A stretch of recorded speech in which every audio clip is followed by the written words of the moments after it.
Hey everybody, it's Irene with BrainStormAcres, and we just got home yesterday. Now, this is the greenhouse, and as you can see, it's still mostly alive, which is awesome.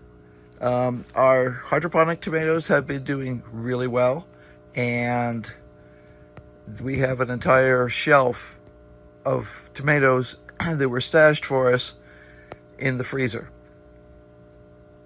Today, I'm going to start the cleanup on the greenhouse because obviously we each have our own ways that we like doing things, and I'm a little fussy about some things. We've been suffering really bad heat this summer, so some of the problems I have in here are due to the heat.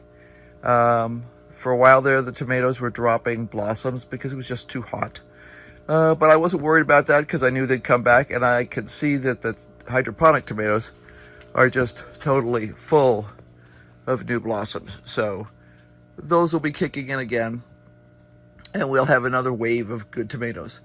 Now, while we were gone, we had someone taking care of the greenhouse and garden for us who is not a gardener. And that's always a challenge because they don't know what to look for sometimes, and it's hard for me long distance to sometimes tell people exactly what to do. Now, some of the messiness in here, like this stuff here, there's nothing wrong with that. It just looks very untidy. In this case, we have dill, which has gone to seed, and I expected it would. And some of these are actually ready to start harvesting. It's dropped a few of the dill seeds, but I will be collecting those, and I'll cut them off as individual heads on the ones like this one, which I feel are really ready to be harvested and stored. This is Thai basil, and it needs to have all the flowers cut off of it. And this is regular basil, and it also needs to have all the flowers cut off of it. This is husk cherry, and I can see from the dead bodies all over it that it has thrips, which I'll be taking care of with spinosad probably. These husk cherries had spider mites, and they were sprayed. I suspect they were sprayed either with too strong a concentration or at the wrong time of day, so they got sunburned. But it could just be the plant ending at the end of the year. I'm not concerned about it. I wasn't really worried about it. These cucumbers and such here, they look so pale and nasty. They just need fertilizer. So I'm going to be starting this whole process. I am delighted to see that my thyme has done really well and is just growing like crazy. I've turned off the irrigation in here today so that I can just control the application of water completely and readjust everything as I go along. Sections over here, this again was just husk cherry, and this is a potato. Yeah, we grew potatoes in this bucket, oh gosh, I don't know, 4 years ago or something like that, and they have persisted, I guess is the best way to put it. And so these will be Appalachian blue potatoes, and I'll harvest them again at some point. I had dug up a few in there when I was doing something else earlier this year, and I replanted them, and they have grown again. So we'll let this go through the potato cycle again, and we'll get a small harvest, probably enough for one meal for 2 people, of Appalachian blue potatoes. They're really delicious. We just made a decision several years ago not to grow potatoes anymore because the amount of water they took just didn't make sense. Now I can see, glancing over here, that the spider mites are not gone from this particular plant. So I need to get this out of here.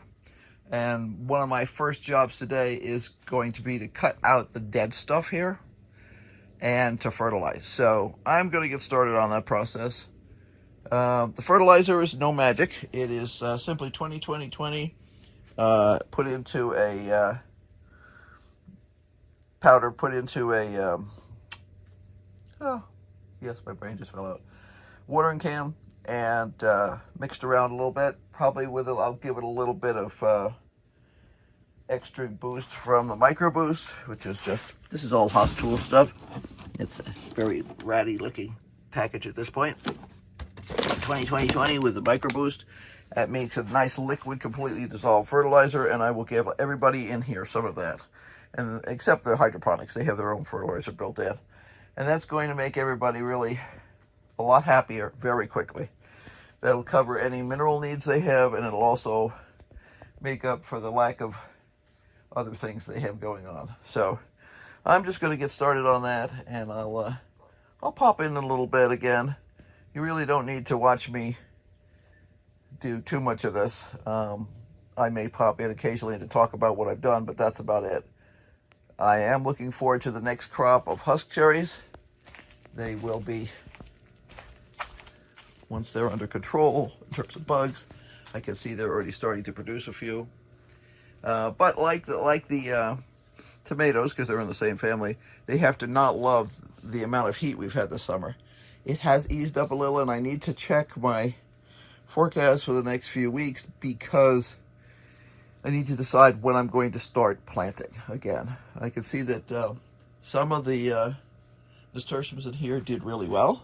You can see them flowering in here. They look gorgeous. And others didn't. But